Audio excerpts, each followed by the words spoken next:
Bom dia, meu nome é João Gabriel Mingotti e eu vou falar um pouco sobre a Inconfidência Mineira de 1789. Bom, uma contextualização histórica. No final do século XVIII, Minas Gerais vivia uma profunda crise econômica. A produção de ouro caía rapidamente, mas a coroa portuguesa mantinha uma cobrança rígida de impostos, como o quinto, seria 20% de todo o ouro extraído, a finta, meta anual de cobrança, e a derrama seria uma cobrança forçada quando a meta não era atingida. E por isso a população vivia numa tensão e medo, e foi relatado em diversos documentos na época. E uma citação é do governador Luiz da Cunha Menezes, que ele escreveu em 1788. A capitania está inquieta. O povo murmura contra os tributos que Sua Majestade ordena. Isso foi um arquivo histórico ultramarino. E ao mesmo tempo, ideais iluministas circulavam entre as elites mineiras, e eles foram trazidos por livros clandestinos e relatados da independência dos Estados Unidos, que foi no ano de 1776. Quem eram os inconfidentes? Bom, os conspiradores eram principalmente membros da elite mineradora, intelectuais e militares, com apenas uma figura mais popular que seria o Tiradentes. Bom, então seriam as elites rurais e senhores de escravos, como Cláudio Manuel da Costa e Alvarenga Peixoto, que eles desejavam reduzir impostos e proteger propriedades. Mineradores endividados, a decadência do ouro ela atingia diretamente aos seus lucros. Os militares, oficiais como Francisco de Paula Freire de Andrade, tinham formação elevada e contato com ideais iluministas. Intelectuais e membros do clero. Poetas, advogados e padres educados. Exemplos é Tomás Antônio Gonzaga, Padre Rolim e Padre Toledo. E o Tiradentes, o único que não pertence à elite. Um militar de baixa patente defendia a maior participação popular. E foi também quem mais falava abertamente sobre a causa. E algumas das citações diretas dos atos de devassa é do Tiradentes: eu, por ser patriota, sempre desejei ver livre essa terra. E pelo Tomás Antônio Gonzaga: os povos estão arruinados, sem poder satisfazer aos quintos e tributos. Os inconfidentes queriam independência ou defendiam os interesses da elite? Bom, a gente tem duas perguntas. A primeira é: havia um projeto de independência? Sim, mas limitado.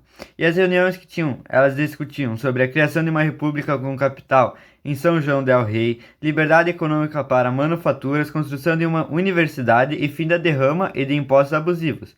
Isso demonstra a influência iluminista e desejo de autonomia. E uma citação direta dos documentos apreendidos de um rascunho de projeto é: a nova república se regerá por representantes escolhidos pelo povo. Bom, e a nossa segunda pergunta é: era um movimento popular? Não, era uma revolta da elite. Alguma das provas é: não havia intenção de abolir a escravidão. Muitos defendiam libertar apenas os escravos que lutassem pela revolução, por interesse, não por ideologia. E a liderança do movimento era composta pela elite econômica. E uma citação direta é do Padre Toledo, que afirmou nos Autos de Devassa: libertar todos os escravos seria temerário e perigoso. Ou seja, eles buscavam liberdade política, mas não uma liberdade social. Quais foram as consequências do movimento? Antes que o plano fosse executado, o Alferes Joaquim Silvério dos Reis denunciou a conspiração, e a coroa reagiu com violência, fez prisões em massas, o exílio de vários membros, o enforcamento e o esquartejamento de Tiradentes em 1792. E uma citação é da rainha Maria I: que o réu Joaquim da Silva Xavier seja morto, esquartejado e seus membros espalhados para exemplos aos rebeldes. E a execução pretendia servir como mensagem de terror. Qual a conexão com o presente? Bom, o legado republicano. A República de 1889 transformou o Tiradentes em um símbolo nacional, usando sua figura para legitimar um novo regime. Bom, o debate sobre a desigualdade social. A análise da Inconfidência permite discutir aspectos que ainda permanecem no Brasil, como a concentração de poder na mão das elites, movimentos políticos sem a ampla participação popular e também a manutenção de desigualdades estruturais. Além da educação e memória histórica, a imagem de Tiradentes, com cabelos longos e barba, inspirada em representações de Cristo, foi criada no século XIX. Não corresponde à realidade histórica. Isso mostra como a história pode ser usada politicamente. E, em questões físicas, conflitos entre alta tributação e autonomia regional ecoam nos debates atuais sobre carga tributária, federalismo e distribuição de recursos entre estados e União. Bom, a análise crítica, os prós foram os que introduziu ideias iluministas no Brasil, propôs república, universidade e reformas econômicas, combateu os abusos fiscais da metrópole.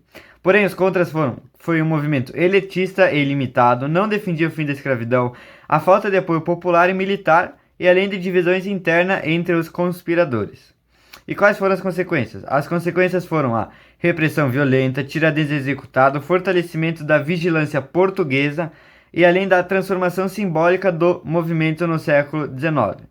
Então, a conclusão do seminário foi que a Inconfidência Mineira foi um movimento complexo.